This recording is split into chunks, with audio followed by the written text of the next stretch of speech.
mensaje, dolor, hace que cuando expiremos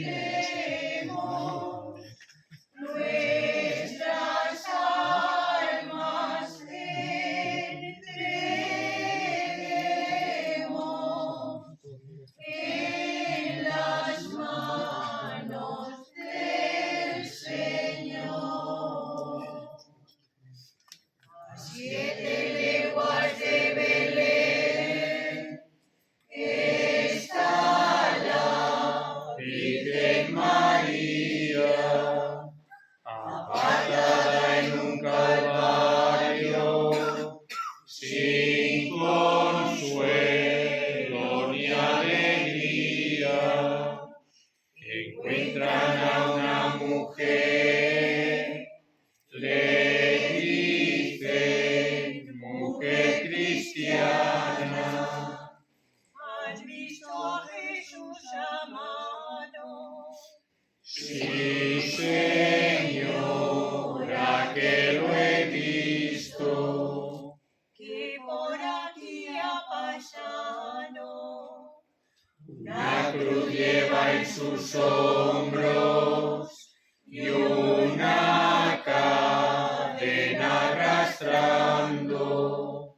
San Juan y la Magdalena van detrás a acompañarlo. Caminemos, caminemos hacia el monte Calvario, que por pronto que lleguemos ya lo habrán crucificado.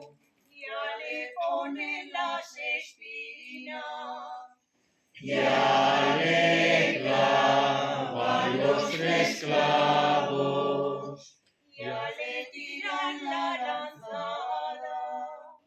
En su divino costado, la sangre que derramó cayó en un cáliz sagrado.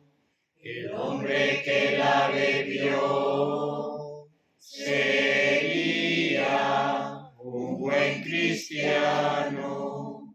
Quien dijera esta oración todos los viernes del año, sacará un alma de pena y la suya del pecado. ¿Quién la sabe y no la dice?